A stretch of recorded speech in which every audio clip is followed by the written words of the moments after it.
Hi again, everyone.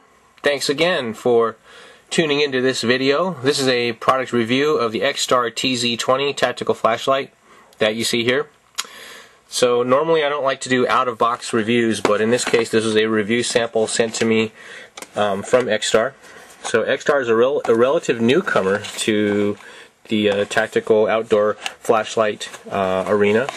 So similar flavor, I should say, to like Olight, Phoenix, ITP, Deerlight, brands like that. So Eagle Tac too should be mentioned in that same field. So let's take a look here. I've actually owned this light now for, oh boy, about 4 months now, and so my review is probably long overdue, but I like to review products at least after a month, maybe even 2 months, to really give myself a chance to use the product and really understand its strengths and its weaknesses. So that's the case here. So some specifications: 200 lumens, it's got an orange peel reflector. What else? It'll run off 2 CR123 lithium cells, as well as an 18650, and as well as lithium ion RCR123 cells. Okay, so I like to go into specs a little bit more as I review, but let's talk about what comes in the kit. Okay, so it comes with an owner's manual with some basic details on maintenance, O-ring replacement, things like that. Battery cell types that are an option. Let's see, it comes with a little tie-down wrist strap. I don't normally like to use wrist lanyards, they just get in the way, but it's there if you want to use it. It comes with an extra click switch. So the click switches can fail on these lights, and so in this particular case they've provided us with an extra one in case it does fail. So that's a nice thing to have. It also comes with an extra little silicone O-ring boot, a little O-ring gasket here, switch boot, and an O-ring gasket. This little metal ring is what replaces the cigar, I guess, tactical grip ring here. If you find this too edgy and too aggressive, too obtrusive, then you'd want to replace this with this little smooth ring right here. Okay, I happen to like cigar grip rings. For me, it just keeps the light planted in my hand, and I don't have to worry about dropping it or anything like that. So let's take a look at the accessories further. It comes with a ribbon remote mount ribbon switch that you see here. You can use it to mount the light onto a firearm and momentarily activate the light as needed. It also comes with a 1-inch rail mount for weapon mounting. Here you go, with the Xtar brand on it. It's pretty generic rail. Any 1-inch diameter body tube flashlight will fit in this. And it also comes with a little Allen wrench. Okay, now the Allen wrench is for the shirt clip, which I've lost. So I took the shirt clip off about a month ago and I simply lost it. So the shirt clip would normally be about this long, and it would attach right here to these two small screws. So the two screws here are kind of my nitpick. I don't really think they're very high quality.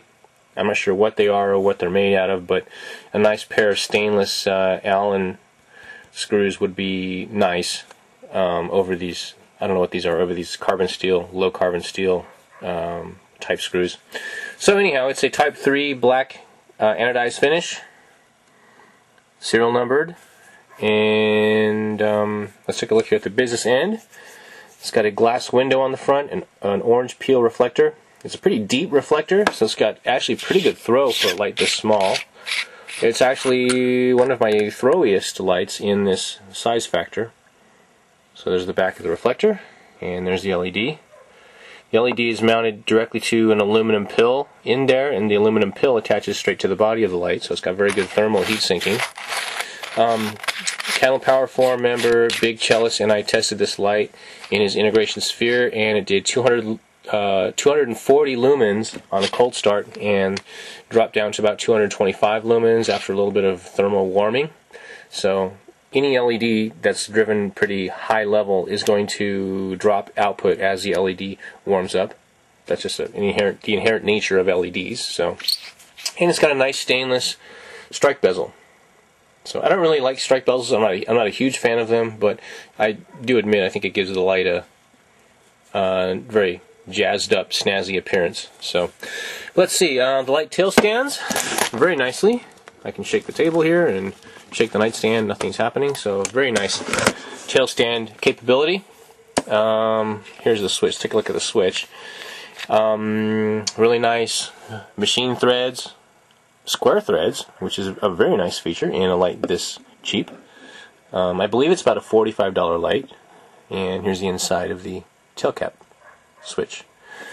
Okay, so like I said before, the rubber boot on this light is removable, and I've replaced mine with the optional included glow-in-the-dark tail cap. I like glow-in-the-dark tail caps. I think it's a nice little feature to have late at night when you're trying to find your light. And let's talk about the operation. So, it's a simple, about as simple as you can get, forward momentary switch. So that simply means you hold it and lightly press the button and it activates once you press it. You don't have to click it to turn it on, but when you do, it stays on permanently. Okay, the cigar grip ring is big and aggressive enough to the point where it absolutely will not fall out of my hand, and I really enjoy using it this way because it allows me to pick things up and to use my hand while still holding on to the light. Okay, so let's talk about cell options, because this light is a regulated circuit and it has quite a few cell options if you like. Okay, so my preference is the 18650 cell. I just think it's a very practical way to power your light. It has a very high energy density and it's very simple to replace cells in the field. So if you're out on a night hike or something like that and you want to simply swap cells, you can do that and not have to worry about extra cells and storing extra cells and spent cells and things like that. So let's see, on the idea of multiple cell application, it runs off primary CR123s. It'll also run off a pair of RCR123 rechargeables. Okay, so let's do some tail cap measurements so I can get you some tail cap current draw figures. Okay, so I'm going to put the camera down and take some current measurements for you. There we go. And with a single 18650 cell, it draws a little over 1 amp, 1.05 amps of current. Okay, with a pair of primary cells, it draws probably half that. It should be roughly half that. But anyways, a pair of them draws 0.69 amps at the tail cap. And with a pair of RCR 123 cells, should be half of what the 18650 is, but with a pair of RCR 123s, it draws 0.51 amps. Okay? So there you have it. There's the technical ins and outs, and we're going to go outside and do a beam shot review once it gets dark. Okay, so here's the outdoor beam shot segment of this review, and there's the light from the Xtar TZ-20, and there's a Malkoff M60 running off a pair of RCR 123 cells. There's the Xtar TZ-20.